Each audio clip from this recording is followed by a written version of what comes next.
Start of a new week. There was returns from injury. There were big performances, surprising performances, lineup shenanigans. Hey, it's just another day. Michael Bolton. Michael, have you gone away? Thanks, Josh. It's Michael Bolton here, and it's time for another episode of the Locked On Fantasy Basketball Podcast. Let's get to it. Let's get to it, indeed. You are Locked On Fantasy, your daily NBA fantasy podcast. Part of the Locked On Podcast Network, your team every day. Hello and welcome to the Locked On Fantasy Basketball Podcast, brought to you by Basketball Monster. My name is Josh Lloyd, and for more fantasy tips, hit me up via encrypted message on Signal. I'm also the lead fantasy analyst at basketballmonster.com, and you can find me on Blue Sky, joshloyd.bsky.social, on Twitter at redrock_bball, on TikTok at redrock_bball, and on Instagram at Locked On Fantasy Basketball. Today's episode is brought to you by Monarch Money. Take control of your finances with Monarch Money. Use the code LOCKEDONNBA at monarchmoney.com for 50% off your first year. Also, check out lockedondaily.com and sign up for the best newsletter for your favorite team. That is lockedondaily.com. Sign up, subscribe, and do that over here as well on the YouTube and the audio. You double bang it and you leave in the comments, and importantly, not unsubscribing. Good luck if your season is still going. And again, if you are an absolute double banger and you are still here, despite your fantasy season being over, W to you. What do you do? W to you. Cool. Let's take a look at things. It's Maryland Day, so if you're a Baltimore legend over here in the chat, well, I don't know another single city in Maryland. I just realized I'm trying to think of them. I know Landover. If you're from Baltimore or Landover or anywhere else in Maryland, it's your day today. What are we talking about? Let's talk news. I don't know this for sure. I feel pretty certain about it. But I've mentioned this a lot this season of NBA teams listing players with soreness for muscle strains. And ones that we can clearly see in a game. And it's like the Leonardo DiCaprio meme. You go, saw it, he pinged his hammy. And then it's soreness, right? And then 3 days later, they rename it to strain. That has happened, I reckon, 50 times this season. It's such a clear pattern. Well, there were two injuries that I don't think we actually saw in game. Damian Lillard with a calf, which we thought was a rest, and Ja Morant with a hamstring, which, again, I don't recall seeing that in a game, which were originally called soreness. But they have also now been changed to a strain. And my theory is that there is something, and maybe it's very obvious and I just haven't seen this rule, but in NBA injury reporting, you can't list something with soreness for more than X amount of days, and after that, you've got to change it to strain or something else, otherwise the soreness doesn't count and the player's got to return. I am certain that has to be the thing. I don't know why they bother calling it soreness to begin with, but that's sort of that's the feeling I'm getting, that they're like, hey, you can only list them sore for 2 days, and then you got to change it to a strain. So both Dame and Morant both now changed from soreness to a strain. And with Lillard being listed with a strain of his calf, again, he's an old man with multiple calf injuries this season and last. I would think that he's at real risk of not maybe playing one game this week or two. I don't know. Morant now has only got a maximum of 2 games. I say this because both of these guys are out tomorrow. Lillard and Morant are out tomorrow. So Ja has only got 2 games max this week. And if your league ends this weekend, you might get 1 game of Morant. That's a drop, man. He's not good enough to hold through that uncertainty. Lillard a little bit different. Lillard's out today. My bad. Ja's out tomorrow. But irrespective. All right, we have to be worried of some more time off here. We know this guy has been absolutely dreadful, but Donovan Mitchell is out tomorrow, so let's see what that means. In the past, it's meant that Isaac Okoro would start, and you get more Merrill, you get more Jerome, you get more Strus, and you get more Hunter. So we'll see what that does. Is Mitchell injured? Is that why he's been terrible? Is this just another maintenance day? Both those things could be true. And then Larry Markkinen out again. Are they really going to do that this week? Are they just going to put him out all week? It means that we feel more confident in Kyle Filipowski for at least the next game, Tuesday. But just the level of uncertainty. We're also getting to that stage, right, where the NBA is just going to be like, they're going to hand wave and they're going to be like, whatever, man. There's 2.5 weeks left. Who cares? Which is what they did the last 3 years. Eventually, they just stopped sort of doing anything with Markkinen and he was out. And Jeremy Grant, it's going to happen in Portland. So John Collins is already done. Maxi's done. Not officially for Collins and Maxi in Philadelphia. But yeah, we're at that stage where the NBA is like, fine. It's like the kid's been pestering you for 10 minutes, half an hour about something. You're just like, get out of my face. Just do it. That's sort of what it feels like. Not that I would ever do that, but people do that as a stereotypical parent. That is sort of what it's feeling like with those players. Again, based on nothing really concrete. Let's take a look at some waiver wire trends. Who's been added and dropped over the last 48 hours? The number one most added player, not a shock, it's Justin Edwards of the Philadelphia 76ers, and he was able to get himself into a usage boost position today because Quentin Grimes was resting. Edwards did struggle with efficiency. These sort of players who, again, I'll be very clear, they're not good players. They're interesting players with maybe some potential, but at the moment they're not good. You're going to see a lot of ups and downs. Like we saw it in Philadelphia today where Jeff Doughton started last game and Butler went to the bench and they just flipped it over. And it was Butler with the minutes and not Doughton today. Edwards might cop that at any point. In fact, I think about a week and a half ago, he was rolling 24 minutes and Ricky Council was playing 30. And now it's back to Edwards. He's tough to rely upon. I wouldn't have added Gershon Yabusele. I don't know what the reason behind deciding he's a good option because he's not. I guess it was for the Sunday-Monday back-to-back, which he played. But yeah, he's not a must. People added the Hong Kong mattress, Carson Wallace. Looks like Jalen Williams, this definitely is. Jalen Williams and Chet Holmgren are both questionable for the Thunder's next game. Wallace, I wouldn't consider a high priority with those guys returning, and his game's not that good, so I don't really get that. I do understand adding Kai Jones, and we'll talk a lot about that with the Mavericks game later. He's an interesting add. Keon Ellis with Malik Monk out, we're in on that. And then people are adding Wendell Carter. And that, I'm going to guess, is schedule-based. Monday, Tuesday, back-to-back, 30 minutes a night, a 3-game in 5-night run here. I don't think that he's a hold outside of those positive schedule spots, but it is a schedule plus area, so why not? The most dropped players, number one is Juice McBride. He's already out Tuesday. I don't know that he plays on Wednesday. We're streaming campaign in that spot. Trey Jones is done. Cool. People dropped Tristan Vukcevic and Justin Champagnie. It has been shenanigans central in Washington, and we're going to talk about that game later and how it is just a level of unpredictability with those guys. Dalton Connect is just out of the rotation for the Lakers, so that's an easy drop. And then people dropped Jared Butler, like I said, a one-game reaction, and you probably would be regretting that if you dropped him for today. And making those drop moves in a situation where a guy plays in the back-to-back, dropping in the middle of a back-to-back is usually just a negative move. There's no real benefit for it, especially in a spot where you don't really know what's going to happen with a player like with Butler. Like, could he have started again? Like, the answer is yes, clearly, because he did. And what are you gaining from making that move middle of the back-to-back? It's usually not a strong way to go about it. We'll talk about these 8 games. We'll get there in a sec. Today's episode is brought to you, though, by Monarch Money. You often will open up your bank account app and you go, oh, geez, where's the money going? Between dining out, online shopping, and entertainment, it's easy to lose track. That's where Monarch Money comes in. It's your personal CFO, giving you full visibility and control over your finances. Monarch Money is not just a budgeting app. It is a complete financial command center tracking your accounts, investments, and spending in one place. So just stop just managing your money and start building your wealth. When you start using Monarch, you can have a look. You can track the things that you're spending, and you can go, hey, this looks like a little bit too much money on whatever this particular service is. And you can track it, you can make those decisions, you can make those changes, and track all of that stuff and your goals through Monarch Money. So take control of your finances with Monarch Money. Use the code LOCKEDONNBA at monarchmoney.com for 50% off your first year. That is monarchmoney.com. The code is LOCKEDONNBA for half off your first year. So let's get into the games now. The first one, the Orlando Magic. They beat the LA Lakers 118-106. The Lakers in a bit of a slide at the moment. I'm guessing it's because the so-called GOAT is back. If you're a GOAT, you wouldn't be losing to the Magic. Oh my God. 118-106 for the Lakers. Same lineup for them. Luka dropped a 32-7-7 with 4 threes. He didn't shoot well, but you got good free throws. And then LeBron easing himself back in just with 38 casual minutes, 24-6-8. No defensive stats from LeBron, but he's back at full crack. Who isn't at full crack is Rui Hachimura. And it is almost impossible for me to see Rui Hachimura as a 12-team league guy with the current situation. Get that garbage out of here! Hachimura played 24 minutes for 5 points. He didn't have a single assist. He didn't hit a 3. And it is absolutely nonsense to be rostering him.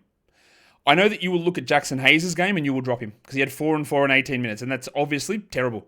And the return of Rui and LeBron does impact him. But he also had 5 fouls here. This is not going to be the regular playing time level. Sorry, not 5. Yeah, no, he had 5 fouls. That's not going to be the regular playing time level of Jackson Hayes.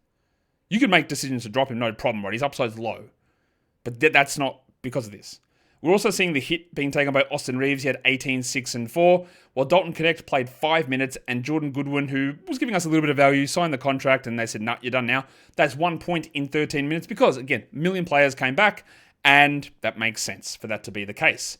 On to the Orlando side of things. Let's start with Paolo Banchero. He had 30 and 7 with 2 threes and another elite efficiency night. After what was a horrendous run when he came back from injury, the big fella is cooking. He's the 12th ranked player in category leagues over the last 5 games.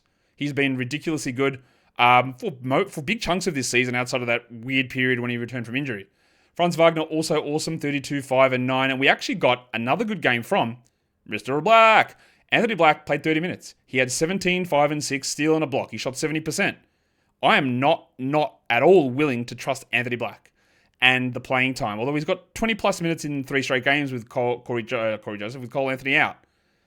But that's looking better for Black. Do we buy in? Like, I won't, because I've seen the level of inconsistency from this guy. But that's clearly a good game. We're not doing anything with Joseph. We had 5, 4, and 5. People still rostering Goga need to give that up. Or Wendell had 12 and 8. And this is why, again, I look at Wendell. That's garbage, right? That's not useful as a 12-team guy unless you're getting volume plus stream value, which in a back-to-back you do. But if you're just looking, well, I'm just going to get him and hold you and play him there all the time, makes no sense. You've got to have schedule advantages over other players for him to work in that position. Well, KCP hit 3 threes. That was the totality of his points, and he had 4 rebounds, and obviously we're not rostering Kentavious Caldwell-Pope in 12-team formats. Let's go on to the second game of the day. The Minnesota Timberwolves, Indiana Pacers. The Wolves rolled Mike Conley back out into the starting lineup after Joe Ingles started the last game. No one should be surprised there. And now, as I'm thinking well aware, the Wolves have this terrible schedule run where they play 2 games over the next 7 nights. So you need to make decisions on a lot of these players. Conley had 7, 4, and 5 with the 1-1. All right. Not the best, not terrible, but you can't hold for 2 games in 7 nights. Dante DiVincenzo, 9, 9, and 4, 31% shooting, 23 minutes. We saw as a bench player, he was not worth it. He needed to start and get 30 minutes to be a 12-team league guy. And now, he is a bench player. He is not getting 30 minutes a night, and there's a bad schedule. That, I think, is a pretty easy drop. Jack. Get that garbage out of here. Much better. Naz Reid was good, 20 points in 26 minutes, but is 2 games of Naz Reid in 7 days going to be worth it? That's borderline. It was also a bad game from Julius Randle, 9 and 6, a bad game from Jaden McDaniels, 6 and 1. They would be holds to me, even though the schedule is bad, while Gobert had 16 and 16. The one that I don't really know about is Reid. I think you could make an argument to hold, but again, 2 games, 7 nights, I don't... he's got 2 games the rest of this week. That's 2 days off, 4 days, 2 days on, 4 days off. If I can get 6 games in that slot, no way Naz Reid is good enough to beat out someone with triple the volume. And then you have to make the decision. Will I win this week? Is he worth holding? Who are the guys on my wire? How deep is the league? But in a standard format, almost assuredly, you will do better if you drop Naz Reid and stream his roster spot. Almost assuredly. With such a bad schedule. You could even make the argument for Jaden McDaniels, though I don't think I would do that personally. The Indiana Pacers side of this game, same lineup out there for them. Halliburton did seem to hurt his back a little bit. He played through it. We'll just see what happens there. 24, 4, and 11.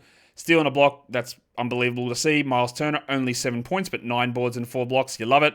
And then we got big performances off the bench from Obi Toppin, who had 20 and 24 minutes with 6 threes. Great. Nothing more than a stream, though. Aaron Nesmith, 17 and 7. Took 78% shooting to get there. Mathurin, 11 and 6, 22 minutes. Nembhard, 6, 3, and 5, 2 steals in 33 minutes. Those guys, again, Toppin, Nesmith, Mathurin, Nembhard, even McConnell, who had 10, 5, and 4. They're totally okay to stream in on days like this. But if I looked at a roster and I'm competing in the playoffs and they're sitting on my roster, they are just absolutely expendable players to get other guys in depending on how the schedule wants to play out. Siakam's in a little bit of a funk at the moment, 14, 6 and 4. No other goodies to go there, but I don't think we need to be too worried about it. All in all, from that game, I wouldn't say that there's a huge amount of fantasy takeaways from it, to be honest. The next game, there could be fantasy takeaways from it, but there also might not be. The Toronto Raptors, 112. The Washington Wizards, 104. Yeah, it's one of those games. Emmanuel quickly returned. Jakob Poeltl returned. So Poeltl started. That meant Castleton to the bench. We saw quickly returning. That meant Jamal Shed to the bench. We saw... who else? Someone else jumped into the starting lineup there. I know it's up on the screen. I'm just going... Jamison Battle. He jumped back into the starting lineup while RJ Barrett was out and resting. So, what do we do with how this team looks? Because I've said this all season that Jakob Poeltl is their most important player. And when he plays, they're just too good. They're too good. And I know that sounds stupid, but they're too good for what they want to be. So, we see Poeltl out there in 26 minutes... has 21 and 11 with 2 steals and 3 blocks. That's unbelievably good. That, given their schedule, we know the schedule problems. I don't think that he's going to play every game this week. He just won't. Barnes, 13, 10 and 8, 3 steals and 2 blocks. Bad shooting, but good counters. Quickly, 21, 4 and 7. Bad shooting, good counters. But these guys, where do they sit as we move forward from here? Because we know what the story is with Toronto. They're trying to get ahead of Philadelphia and ahead of Brooklyn in the tanking space. And whether they can, they get the win here, but Philadelphia loses, Brooklyn loses, that's not a good result for them at all.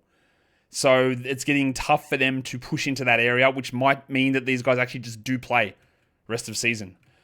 And again, that's another thing it's hard to sort of quantify the chances of that. With Poeltl back, Castleton and Robinson both played under 19 minutes. Robinson fouled out 19 minutes, 2 and 7 on 14%. So overall, the game actually could have been okay for him had he not shot like he was wearing a blindfold. And Castleton, his second 10-day expires today. So unless he is signed the rest of the season, he's done. Would you bother with these guys? It's really hard to do that, honestly, with the backs and forwards here. And I know there's a bunch of bad teams coming up, but also I'm not sure it's going to matter anymore. They might have actually just won too many to push down to number 5, and they're too far away from the team at 8, which is Miami, 6 games, that they're not going to catch them. They're going to sit in this 7th seed, almost assuredly. If they had lost today and one of Philadelphia or Brooklyn had won, very, very different story. But that's not what happened, so we can't really judge it on that, can we? Of course we can't. Mobo was alright, 8 and 11 with 2 steals, but it's impossible to trust these guys until we get, if we get but Poeltl, Barnes, Quickly, and Barrett all playing in the next game, then they've given up on that hope. That they think that we can't catch them. I don't think they'll do that tomorrow, by the way, or their next game. I don't think that'll happen, but that's what we want to watch. We want to see if there's any indication from the Raptors that they're reversing course and understand that they're locking in at that 7 seed and not changing. We'll go through it again. Their next game is Brooklyn on Wednesday. Well, actually, you know what? Their next game is Brooklyn. So they need to lose to Brooklyn, then they play Charlotte, then they play Philadelphia. So I was going to say their fate is a little bit in theirs and their opponent's hands here, but if they lose to Brooklyn and Philly, then it's game on. If they win those games, it is finished. They are not competing in those spots, and they are going to lock in at 7. And then we get a little bit more security. So maybe the shenanigans could be over, but the next 2 of the next 3 games, in fact, all 3 of the next games, but the Brooklyn and Philly ones are the key ones coming up here for Toronto in terms of how we manage them moving forward. Washington, they just don't want to win another game. They are locked into the number 1 seed in the lottery, and that they don't want that to change. So Jordan Poole played 22 minutes. Now, he had 23 points. He shot 62%. But that's where he's going to lock in. They're not going to risk playing him big minutes because he is, despite what people will tell you, he is a good player. And he is an impactful player for this squad that is lacking guys who are impactful most of the time. Justin Champagnie went to the bench in this game with Chris Middleton returning, but Champagnie did start the second half because 2 minutes in, Keyshawn George got injured. Sprained his ankle, didn't look great. I would be okay dropping him. We're not bothering with Middleton, who had 9 points. And honestly, Champagnie, after those 3-4 really good games, then a random DNP, he has been dreadful. He had 0 points. He took one shot in 21 minutes. Bro, this team is going to be a nightmare as we move forward. What else is a nightmare? Hey, try Tristan Vukcevic. I think they've given him the spot over Rashawn Holmes. He might be worth using, even in 23 minutes. Actually, he's pretty good. DMP until the final 3 minutes of the last game. And then you go, all right, have they gone back to Rashawn Holmes? No, they didn't. That was just the one random game, just to trick you. Holmes was back out of the rotation today. Vukcevic was back in. He played 24 minutes. He had 11 and 4 with 2 threes and a block. And if you only had given us that on Saturday, no one would have complained at all. But this is the problem here. You're going to get these random one-game erasures. We go, where'd he go? Where'd he go? That's what's going to be the problem. Colby Jones played big minutes. The last time we saw big minutes from him, he was excellent. In this game, he had 2 points in 27 minutes. He did have 2 blocks, but missed all 4 of his shots because he's bad. One of the guys that I am very hesitant to suggest as an option, but I will because he's playing a lot and he's bad enough to make them lose, is AJ Johnson. 17, 6, and 3 in 28 minutes. He was the guy that replaced Josh Champagnie in the starting group a week ago. Now he's back on the bench, but he is getting a decent amount of run.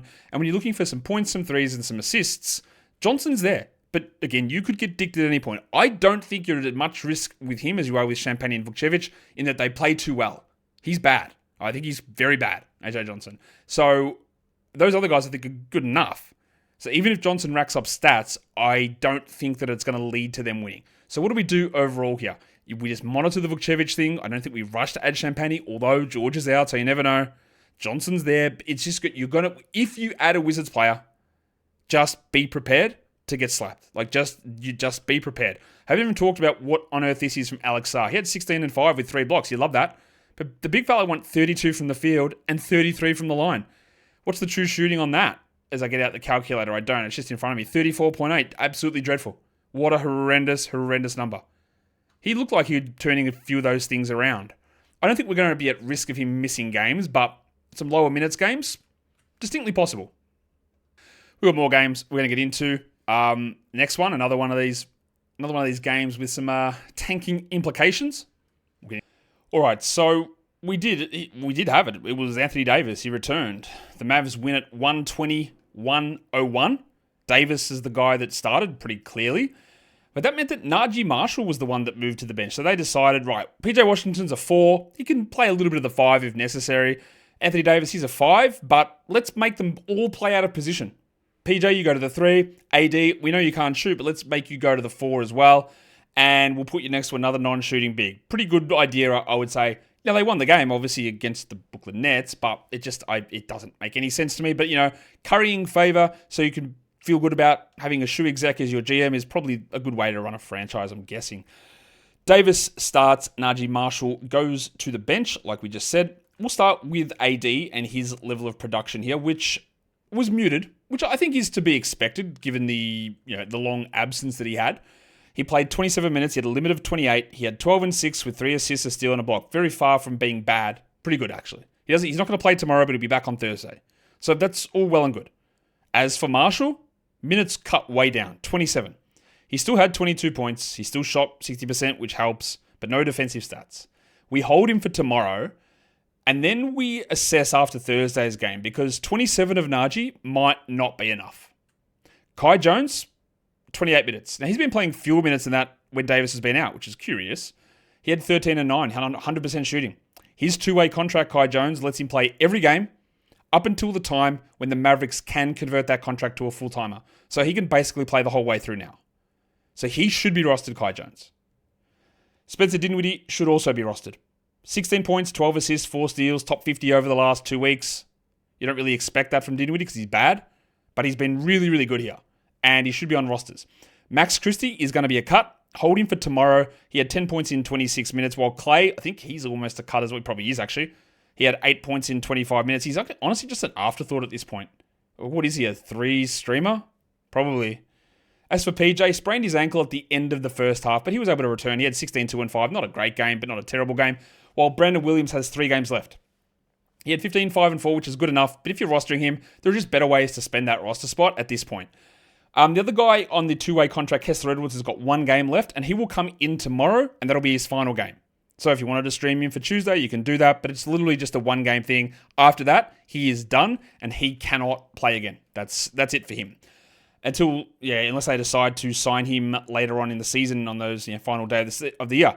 Ziaire Williams returned for Brooklyn. He replaced Jalen Wilson. 22 minutes, 6 points. That's what happens with these guys, like Zaire, like Keon. They're not very good, and they'll have occasional good games. I still do prefer Zaire over Keon, Keon had 8, 4, and 3, but they're just going to have this level of inconsistency and playing time shuffle. The Nets, like we just said with the Raptors, they play the Raptors, and they're going to want to lose. So very interesting to see what they do with D'Angelo Russell, who was not here in this game. That's 2 in a row that he's been out, non-back-to-backs. Very hard to consider holding on to D'Angelo. Day'Ron Sharpe and Nick Claxton played together. 19 and 7 with 2 threes for Claxton. He had 2 threes. Well, Day'Ron Sharpe had 10 and 7 with 4 steals. And he's not going to get 4 steals every game, Sharpie. But 24 minutes and 27 minutes for Sharpe and Claxton, respectively. I would love to see Sharpe get 24 a night every night. And I'm not sure I need to necessarily get out ahead of this one. But it is something to watch. While Trinidad Watford got the minutes, 28 of them. But he had 12, 1 and 4. You were hoping for a little bit more. I wouldn't feel good about committing to Trinidad Watford on my roster. But again, the minutes are high. That's enough to at least bring him up to like an alarm level of, hey, we need to pay a little bit of attention to this and at least consider him for streaming options. Tyrese Martin started the first half. He had 6, 4, and 5. Not very good. Noah Clowney started the second half. 6, 6, and 2. Also not very good. He was sort of starting to find his form before that ankle sprain. But overall, it's been a really bad year for Noah Clowney overall. Let's get into the next matchup. Another matchup here involving some pretty heavily aggressively tanking teams. The Pelicans 112, the Sixers 99. Philadelphia, they did the thing. They brought the changes. Ricky Council started with Quentin Grimes resting, and then they just made the switcheroo at point guard after yesterday's switcheroo. So Jeff Doughton started Sunday, and today it was Jared Butler who started. Do we know why? Not really. They just decided to mix it up for some reason. And everyone who dropped Butler, again, dropping someone in the middle of a back-to-back's not an ideal move. He had 19, 2 and 3, or 2 and 2 with 3 threes and 3 steals. That's an unbelievably good game. An unbelievably good game. He didn't take a free throw, but now do we trust him over Doughton? I wouldn't. I'd just be putting them all in the... I would lean Butler over Doughton. Doughton is still limited in two-way days, but I wouldn't feel great about it. Justin Edwards is one of the more added players. He had 19 points, 5 threes. Didn't shoot well. There was no Grimes, but at any point, he could get 27 minutes and Council starts playing ahead of him. They also signed Marcus Bagley, who played 18 minutes in his first game. I'm not suggesting that Bagley's any good. He had some promise coming out of college. He's much shorter than Marvin. But could he just get minutes over these guys? Sure, maybe. Chuma Okeke, that is the final day of his 10-day contract. They can re-sign him, of course. He had 12, 9, and 4 with a steal and a block. That's useful to stream in, but I'm not going to feel like we commit to that. Well, Doughton, who, again, people would have added, the 3 blocks are nice, but 12 points in 22 minutes. I just don't think you can really chase those guards, or chase really anyone here. I don't mind an Edwards out. I'm not fully convinced by it, but there's going to be a lot of inconsistency. The guy that I feel a little bit more confident in is Adem Bona. Now, he only played 19 minutes, Bona. He had 6 and 7 with 2 steals and a block. I'd like to see that get to 24, and then he would be a 12-team must. I don't think we're quite there yet with him, but it's an encouraging return. While Council played a lot of minutes with Grimes out, 32 of them, he had 8 points on 18%. Again, these are just players who are not very good. That is why the tanking teams are employing them and letting them go out there and put up some numbers at times, but understand that it's not going to happen often enough to lock themselves into wins. And getting this loss for Philadelphia is obviously really key because it keeps them further afield of the Raptors. The Nets have kept pace and they want to be in that 5 because if they're in the 5 slot, their chances of keeping their pick are so much more elevated than if they go down to the 6 slot. So they need to lose every game. That is why that Raptors-Philly game on Friday is going to... Was it Raptors-Philly or is it... I can't remember. Was it Philly-Washington? Anyway, I know there's a crazy game coming up. Raptors-Philly. Oh my God. Philadelphia-Washington is Wednesday, then Philadelphia-Toronto is Sunday. Oh my God. So we are going to get some of the most random stuff you've ever seen. So get ready for Bona time.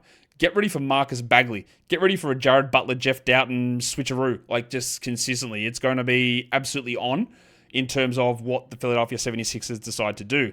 Another team that has been losing but didn't here, because someone has to win the game, is the New Orleans Pelicans. And they're sort of locking themselves into this 4 slot in the lottery. Now let's go on to the Pelicans side of this. Bunch of guys out here. CJ McCollum out. Bruce Brown out. Kala Makovic back to the bench. Yves Missi started. And my man, I said it yesterday or the day before, I said, hey, there's going to be a period here where we're going to double Onyx our way into talking about Keon Brooks Jr. I didn't think it would happen today, but he started. Keon Brooks started. Yeah. Jordan Hawkins also moved into the starting lineup. We'll start with Hawkins because He's a name that people know about. He had 9 points in 24 minutes. He had an ankle injury that ended his night early. And the Pelicans have 2 games in 7 nights coming up. So you don't need to worry about them as a guy where we're looking to grab players. I like what Makovic did. It was much better off the bench than he was as a starter in the last game. 19-8 with 3 threes and 2 blocks. Who wouldn't love that? Well, everyone would love that if we knew we'd get it. Plus, 2 games in 7 nights. Not going to be worth the ad. Yves Missi, 16-9 on the block. That's a pretty good game. Probably not going to be worth it. Even Kelly Olynyk, well, this is a great game. 14-11-7 with 3 steals. He played 30 minutes. But it's 2 games in 7 nights, and Zion and CJ and Bruce were all out. I've got no idea what happens with Zion or CJ or Bruce, whether they come back or not. But yeah, like that's like a great game, but are we going to bother with it? For a lot of you, I don't think it makes sense. 6 days left in this week. Are you really going to waste like a Pelican player on it? I don't think so. Brooks in his start had 10 points in 28 minutes. He had 2 threes. Like, that's not great. There will be some moments where he is considered streamable, and it's probably not here. But the other guy that also stepped up was Antonio Reeves. He had 17 points. He had 5 threes. He had a steal and a block. He hasn't really been playing very much at all. But like I said, again, they're not playing now. There's a huge gap where they're just not playing, so don't bother too much. Elfrid Payton, 14 assists. Unbelievable. But no CJ. And Payton's got a 10-day, and they don't play. So we're not bothering with most of these guys. Single game streams, no problem. Jose Alvarado's been like a guy, hey, we look at him. We know that DeJounte's out and Herb's out and Trey's out. Alvarado's starting. There's good minutes most of the time, but it's not good enough. 9, 3, and 6 with 3 steals. He fulfilled what you needed today. You needed to stream in assists and steals, and you got him. But his numbers aren't good enough to hold through gigantic gaps in play. The only guy that, if he was playing, that would be good enough to hold would be Zion. I'm not even sure that CJ McCollum's good enough to do that. The only guy that I would consider a must would be Zion, and he's not even playing anyway. So we do get into a really tough spot here, really tough situation with the Pelicans in what we do with a lot of these players. They don't play until Friday, and they play on Sunday against Charlotte. I would hold Zion, but the others, I don't think you need to do that. It's just too big of a gap to be waiting now 3 days in a row with no games. You're not adding Alfred. You're not adding Olynyk. You're not adding Makovic. You're not adding any of these guys to sit on for no games. In Roto leagues, very different story. Olynyk, we're grabbing absolutely. Makovic, I don't mind sitting on him on the bench. We keep an eye on Brooks. We keep an eye on Reeves. But other than that, that's realistically about all we do there in that spot. Let's get to the next game. That's the wrong thing. That's better. It's the Chicago Bulls and the Denver Nuggets, and the Bulls continue to win. 129-119. They are on an absolute roll at the moment. I know that it is impossible to ignore what is happening. They are absolutely flying. They've won 8 out of 10 games. That makes them 32-40, by the way. They are flying. They are beating teams that you would consider good. But this happens in March a lot. And there is one team, the Bulls, who love to push for mediocrity. And that is what they're doing. So many other teams are scaling back. They're planning things. They're resting guys. They're banged up. They're tanking. The Bulls are like, nah, let's push to maybe get 500. March basketball is very weird. Production and stats are very weird. So I beg you to be very cautious about reading into this. And of course, I'm talking mainly here about Josh Giddey, where everyone is just out of control, in love with what he's doing.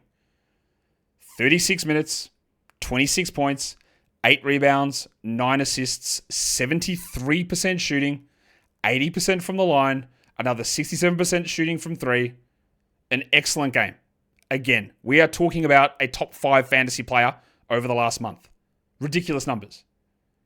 And I know what the pushback's going to be. They've found their guy, Josh. They're going to build around him.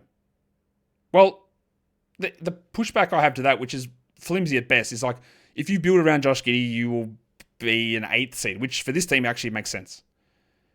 All right? He's only 22. I know he's only 22.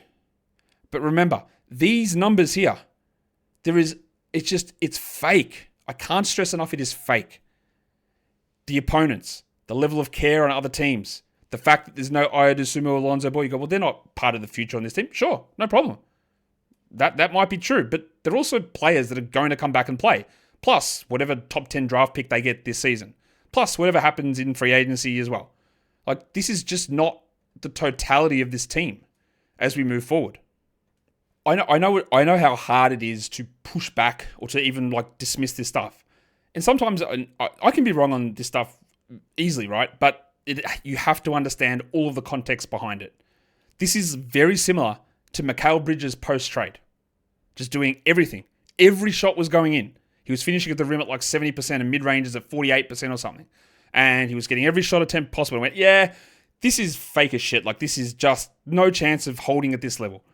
Josh Giddey's shooting 55% from 3 over the last month. Bro, come on. He's like 8 percentage points higher on his free throws. He's randomly generating 8 steal games. His numbers up until the end of January, he was at like 12, 7, and 5, shooting 32% or something from 3. He was getting benched every fourth quarter. Nothing good now. Yes, and LaVine is gone. But Zach LaVine leaving doesn't make you shoot 28% better from 3. So, again, people are incredibly high on Giddey at the moment. I am not. I could be wrong. They could all be right. But if I had Josh Giddey in a dynasty league, I would be very much hopefully that someone in my league is really pushing the he's only 22 narrative. The Bulls are building around him. Look at these numbers post LaVine without understanding a couple of things that got us there. Team's not trying. The Bulls missing key rotation players. Giddey shooting like an absolute maniac. That just isn't going to stick. It isn't going to stick. That is an absolute stone cold lock guarantee. He will not shoot like this. It is guaranteed. And someone said, yeah, he won't stay at this level. He will drop off. But you know how much of a drop off 28% from 3 is? It kills everything. Your threes go down. Your scoring goes down. Your field goal percentage goes down. If he's not hitting every shot, his minutes come down. All of this stuff is interlinked. So, again, it's a great run. It's a fantastic run. But this is more just for projecting forward. Be very cautious with it. And I've been someone who's been higher on Giddey than most people in the fantasy space until this very moment, where I'm still sticking in that 60 or 45. I don't really know because I haven't looked at it, but like 45 to 70 range versus, hey, this is a top 20 player. So in saying all that, like we have to divorce ourselves from what is happening right now. It is unbelievably good. 26, 8, and 9 is crazily good.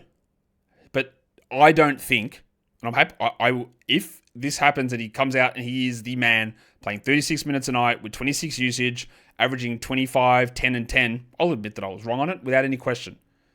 But this stuff just isn't holdable. It's not going to stick at that level. He wasn't the only Bull who was great in this game. Kobe White had 37 with 5 threes, 4 assists, 2 steals, and a block. White was really also quite poor to begin this season. He struggled a lot. LaVine went, Ball went, Dosunmu's gone, Trey Jones is out, and again, you are playing March basketball against teams that are completely banged up or not focusing on what they're doing. It's a great run from him. I do not think that he's this level of player, but it is a very, very strong run. While Vooch had a middling game, he had 13 and 7 with 2 steals and a block on poor shooting, but his games prior to this had been much better. Buzelis couldn't maintain his form. 10 points with 2 blocks and 2 threes, but he also had an interesting change. Jalen Smith back into the lineup and not Zach Collins. I thought this might happen last game, actually, but it didn't. Smith had 14 and 10 with 2 threes, while Collins had 0 points in 4 minutes. Please drop Zach Collins. Why would you be holding him? And just keep an eye on what they do with Jalen Smith. And you'll also be shocked to know that Kevin Huerter turned back into Kevin Huerter. He had 9 points in 36 minutes. He had 6 assists and 2 steals, so if you streamed him for that, W. He's worth holding while players are out, but remember, he is Kevin Huerter. He is a back-end player who is not a must-roster guy in most circumstances, but it requires multiple players being out, which is what we're at, and the injury to Trey Jones helps him very clearly, but he's still Kevin Huerter again. That's who he is, and pretty sure that's who he's going to remain for a while. Let's talk about the other side of this equation, the Denver Nuggets. Still no Nikola Jokic, and there was no Aaron Gordon in this one, so they didn't go back to Russell Westbrook, actually, which is very interesting. They started Peyton Watson, who exploded. 24 and 6 with 2 threes and 4 blocks. He does have top 75 potential at some point in his future. We just need a clear starting role. Very impressed. Jamal Murray, 28, 5. We're not adding Peyton Watson, by the way. Don't add him here. Jamal Murray, 28, 5, and 7. And what about back-to-back big games from DeAndre Jordan? 31 minutes, 10, 17, and 7. He hadn't played at all in 2 weeks, and then starts the last 2 games and puts up big numbers. If Jokic remains out, and I don't think he will, but if Jokic remains out, maybe you take a stream, but it's very risky. We're also at a spot now that we had 2 starters out, and Westbrook still only played 24 minutes. 14, 5, and 10 is completely usable, apart from the percentages. But if he's still only doing that, when two starters are out and you're getting Watson and Jordan play over you, which also I would argue is like, have a look at the way that Michael Malone is experimenting with rotations when we look at what's happening on the other side. Just pay attention a little bit to that. That makes it hard to consider Westbrook a must roster. I said 26 minutes. I was right the first time. 26. That's hard to consider him a must just because these are the spots he should be bumping up, and he's not. Christian Braun, better game, 18, 5, and 3 with a steal and a block, and it wasn't great from Michael Porter. 16 and 6 is not terrible, but wasn't great. All right, let's go to the next game. The Boston Celtics and the Sacramento Kings is your matchup here. Boston changed their lineup a lot. We got Peyton Pritchard back to the bench.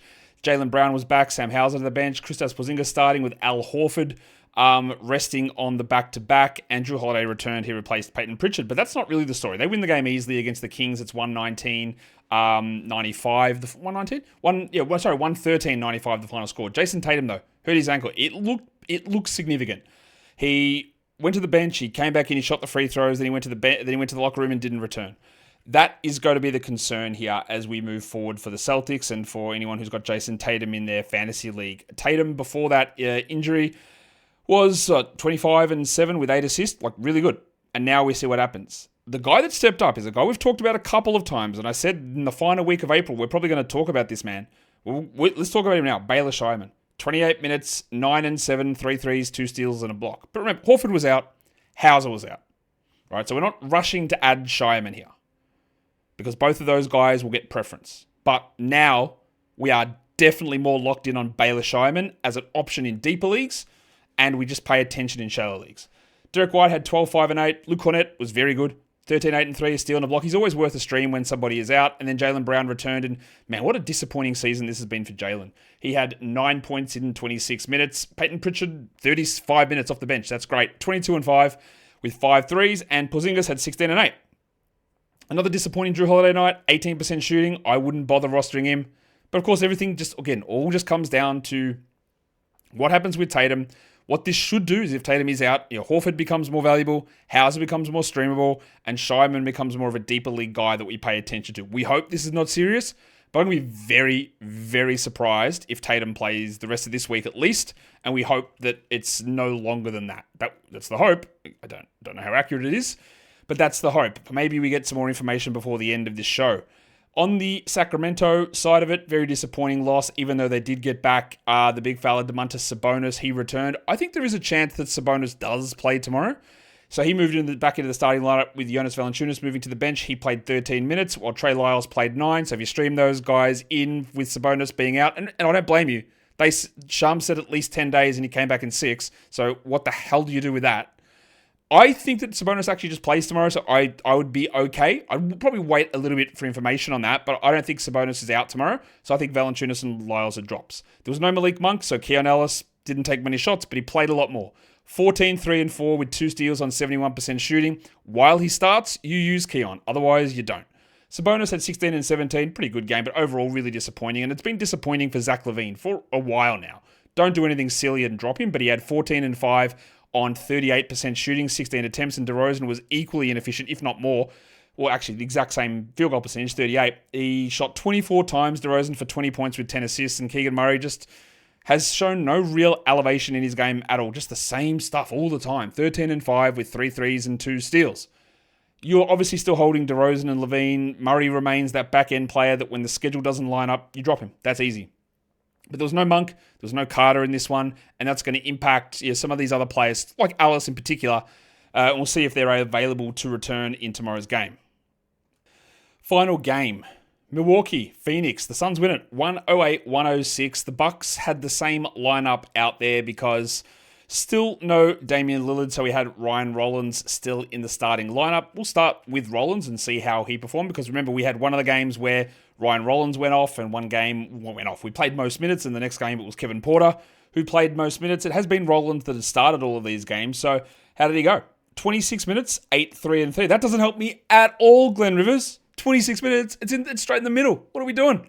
And Kevin Porter played 22, 5, 4, and 3 with 3 steals. Oh, so they're both bad now. That doesn't help in the slightest. Again, if I am taking a chance on somebody, it's probably Porter. But that's 2 out of 3 games where Rollins has played more minutes, and now I just don't know. Gary Trent, though, is at least worth streaming. We are seeing big minutes from Trenner. He had 31 minutes, 19 points, 4 threes, and 2 steals. And I hate recommending Gary Trent. But at the moment, things are up. Kyle Kuzma continues to just... Is there an arse that this man has not sucked? What is going on? 15, 2 and 4, 31%, 75 from the line. He just is terrible. There's no point rostering him in 12s, I don't think. Yanni had 31, 10 and 5, and Brookie Lopez actually cooked Nick Richards here. 42 minutes for Lopez, 23, 10, 2 steals in a very clear revenge game against his former coach. 3 points for the artist formerly known as the amino acid legend Torian Prince. And yeah, he's a stream guy that you hope something happens for. It's also an incredible cold streak for Big Boom AJ Green. He had 2 points in 21 minutes. At some point, he's going to get hot again, I'm guessing. But it's not looking great at the moment. Let's talk about Phoenix. They did welcome back BDNR. Nick Richards started. It was also Iguodaro last game. Iguodaro played 19 minutes in this game when Richards played 29. And overall, he was Eve Measy, 10 and 10 with a block. Do you care? Not that much. It's fine to use. It's fine to stream. It's fine to drop. And that's sort of where we're at with him. Durant was amazing. 38, 8 and 5 with 7 threes and 3 blocks. And Booker, the numbers, the 12 assists are good. Good stuff at the end, 40 minutes, but 19 points on 39. Overall, the numbers don't wow us. And Ryan Dunn is sort of wowing us. Unfortunately, no defensive stats. That's what you wanted. But he did have 12 and 9. He played 30 minutes. He is, at the very least, a 14-team league player at the moment. Ryan Dunn, 12. It's borderline, but the numbers are better. Tyus Jones, absolutely useless. 8 points. Colin Gillespie, 6, 5 and 3 in 22 minutes. We're not doing either of those guys in 10 or 12 or 14-team leagues. And then Grayson Allen played 12 minutes, and that meant Royce O'Neal played 13. Bud just can't figure out what to do with these guys. You shouldn't have that same problem. The thing you do is you don't bother with them. You don't worry about Royce O'Neal. You don't worry about Grayson Allen. You don't worry about Oscar Iguodaro. They're just not useful enough. Shout out to Bol with a DMP CD. Yet again, let's give out the lines of the night now to finish this off. The monstrous line of the night. It does go to a man in that final game. It's, of course, Kevin Durant, who had 38 points with 8 rebounds, 5 assists, and 3 blocks. Your waiver wire line of the night, the best performer available on a big chunk of leagues, over 70% of leagues availability. We're going with Kelly Olynyk, 14, 11, and 7 with 3 steals. It's a bloody ripping line. But I don't think you can add him. Unless you're in Roto. You can't add him otherwise. The young gun of the night, the best first or second year player, is Carlo Makovic. Also, an unbelievable game. 19 and 8, 3 assists and 2 blocks. And you can't add him because they just don't play enough. And Zion and CJ, maybe you're coming back next game. And then the dud of the night, we're going to go to Rui Hachimura. For the Lakers, he had 5 points, he had 3 rebounds. He's still 80% rostered for some unknown reason. Please don't make that mistake. Get him off your squad. And that is the end of a show. Maryland Day, shout out to Landover, shout out to Baltimore, shout out to everywhere else in Maryland. And while you're here, you can shout me out with an old Landover thumb. That's the move that's the call. I've been given the Landover thumb a couple of times, if you know what I mean. Hey. Give me a thumb on the video. Drop a comment down below. Guys, we are done here. Thank you so much for listening, everyone. See ya.